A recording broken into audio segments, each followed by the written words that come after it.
Assalamualaikum warahmatullahi wabarakatuh. Perkenalkan, nama saya Muhammad Yuda Wiranto dengan nomor induk mahasiswa 07-2002 000021 dari Teknik Geologi Universitas Trisakti. Kali ini saya akan mendeskripsikan dan menjelaskan tentang mineral halid. Mulai dari sistem kristalnya, sifat-sifat fisik kristalnya, sistemnya, sifat fisik mineralnya, hingga kegunaan dari mineral halid. Di sini saya akan menunjukkan poster hasil buatan tentang edukasi mineral halid. Ini posternya. Di sini adalah poster mineral halid atau yang kita tahu sebagai NaCl atau yang kita lebih tahu sebagai garam. Yang pertama, apa itu mineral halid atau NaCl atau garam? Mineral halid merupakan mineral sedimen yang biasanya terbentuk di iklim kering, di mana air laut menguap. Namun, banyak danau pedalaman seperti Danau Garam Besar Amerika Utara dan Laut Mati antara Yordania dan Israel juga merupakan lokasi di mana halid terbentuk. Seiring waktu geologis, beberapa deposit garam besar telah membentuk ketika episode berulang pengendapan air laut terjadi di tikungan terbatas. Beberapa dari endapan ini memiliki keterlibatan ribuan kaki saat terkubur dalam-dalam. Mereka bisa meletus membentuk kubah garam. Bisa kita lihat di sini, ini adalah bentuk dari mineral halid atau NaCl. Kita lanjutkan kepada sistem kristalografinya. Sistem kristal. Bentuk kristal yang terdapat di bumi ini sangat banyak sekali ragamnya. Dari bentuk yang paling sederhana sampai ke bentuk yang sangat rumit, bentuk-bentuk kristal yang terdapat di bumi dapat dikelompokkan menjadi beberapa kelompok dasar. Pembagian ini berdasarkan sistem sumbu dari kristal-kristal tersebut. Sistem-sistem kristal yang kita ketahui sejauh ini adalah sistem isometrik, sistem tetagonal, sistem heksagonal, sistem trigonal, sistem ortorombik, sistem monoklin, dan sistem triklin.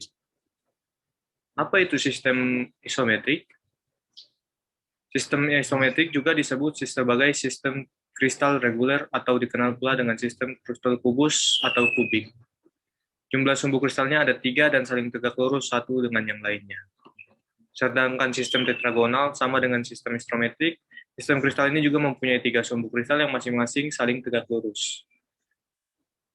Namun, sumbu A dan B mempunyai satuan panjang yang sama, sedangkan sumbu C berlainan. Apa itu sistem heksagonal? Sistem ini mempunyai 4 sumbu kristal, di mana sumbu C tegak lurus terhadap ketiga sumbu lainnya. Sumbu A, B, dan D masing-masing membentuk sudut 120 derajat terhadap satu sama lain, namun sumbu A, B, dan D memiliki panjang yang sama.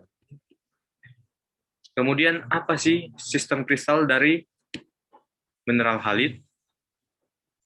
Sistem kristal dari mineral halid adalah sistem isometrik atau yang kita kenal sebagai reguler, atau umumnya adalah kubus. Sistem isometrik itu adalah sistem yang jumlah sumbu kristalnya ada 3 dan saling tegak lurus satu dengan yang lainnya. Dengan perbandingan panjang yang sama untuk masing-masing sumbunya, pada kondisi sebenarnya sistem kristal isometrik memiliki Asial ratio atau perbandingan sumbu A sama dengan B sama dengan C, yang artinya sumbu A sama dengan sumbu B, dan sama juga dengan sumbu C. Seperti yang bisa kita lihat di gambar, sumbu A plus dibuat 30 derajat terhadap sumbu B. Sumbu antara satu sama yang lainnya adalah 45 derajat. Di mana bisa kita lihat di sini, sumbu B plus terhadap sumbu A plus adalah 45 derajat, maupun sumbu A minus terhadap sumbu plus juga 45 derajat. Nah, untuk sumbu C dan sumbu B sama juga 45 derajat. Maka bisa dikatakan bahwa A sama dengan B sama dengan C. Di mana titik A sama dengan titik B sama dengan titik C.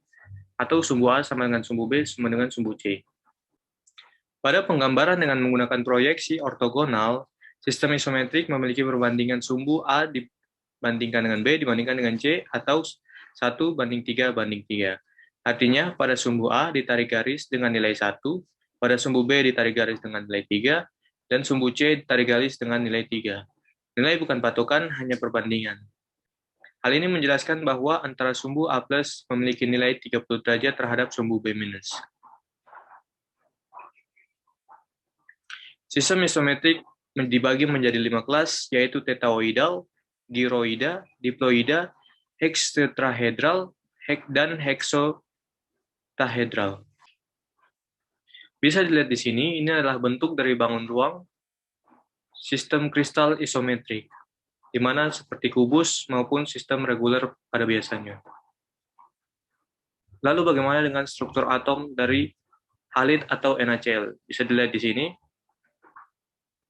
Yang abu-abu adalah Na+, dan yang hijau adalah Cl-, di mana jika disatukan, maka hasilnya adalah NaCl.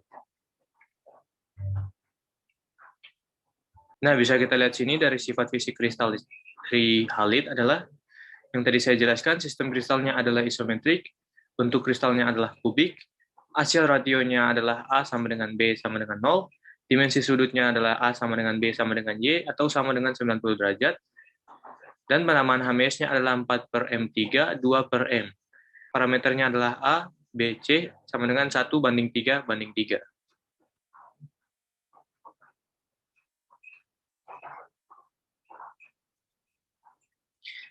Kemudian kita masuk ke pemahaman mineraloginya. Halid terdapat di lapisan mineral evaporit, batuan sedimen yang luas, yang dihasilkan dari pengeringan danau, playa, dan laut tertutup. Halid sering digunakan baik rumah tangga maupun kota untuk pengelolaan es. Oleh karena brine atau larutan air dan garam memiliki titik beku lebih rendah daripada air murni. Penambahan garam atau air asin pada es yang mendekati suhu 0 derajat Celcius atau 32 derajat Fahrenheit akan menyebabkan meleleh, atau efek ini disebut dengan depresi titik beku. Kemudian sifat fisik dari mineral halid adalah warnanya pada umumnya warna dari halid adalah bening. Namun itu bisa berubah warna menjadi pink, hijau, atau warna-warna kuning lainnya tergantung pengotor dari mineral halid tersebut. Kemudian yang kedua adalah ceratnya. Cerat dari mineral halid adalah putih. Lalu kilap dari mineral halid kaca, kekerasannya adalah 2,5 skala moles. Untuk transparansinya adalah transparan atau transparent. Pecahannya adalah konkoidal. Dan mineral halid termasuk belahan mineral sempurna. Berat jenisnya adalah 2,1. Kemudian rumus kimianya adalah NaCl. Pada umumnya, kegunaan mineral halid adalah sebagai pembuatan asam hidrofluorik, ramuan obat diet, dan bahan optik. Lalu, halid itu golongan berapa sih dari klasifikasi Berzelius? Halid adalah mineral golongan ketiga dari klasifikasi Berzelius, atau kita ketahui golongan ketiga adalah golongan halides. Golongan ketiga atau golongan halides adalah persenyawan kimiawi di mana unsur-unsur logam bersenyawa dengan unsur-unsur halogen, atau klorin, bromin, fluorin, dan iodin. Umumnya ditemui dalam sejumlah lingkungan geologi. Beberapa di antaranya ditemui dalam sekuen evaporit, seperti halid yang kita bahas tadi. Hal ini merupakan alterasi dari lapisan-lapisan batuan sedimen yang mengandung evaporit seperti gypsum halid dan batuan potas atau batuan berkalium karbonat. Dalam sebuah sekuen yang sempurna antara lapisan dengan batuan-batuan seperti marl dan limestone, halides yang lainnya seperti fluorite terbentuk lapisan-lapisan hidrotermal. Golongan halides bersifat sangat lunak, kekerasannya di antara 2-4,5 skala moles, dan mempunyai sumbu simetri kristal yang berbentuk kubit, berat jenis cenderung rendah. Sentrum golongan halides antara lain silfit, striolit, atasamid. Berikut edukasi singkat yang saya sampaikan tentang mineral halid atau NaCl, atau yang kita ketahui sebagai garam. Mohon maaf jika ada salah penjelasan maupun ketidaklengkapan dari poster saya maupun penjelasan saya. Sekian, wassalamualaikum warahmatullahi wabarakatuh.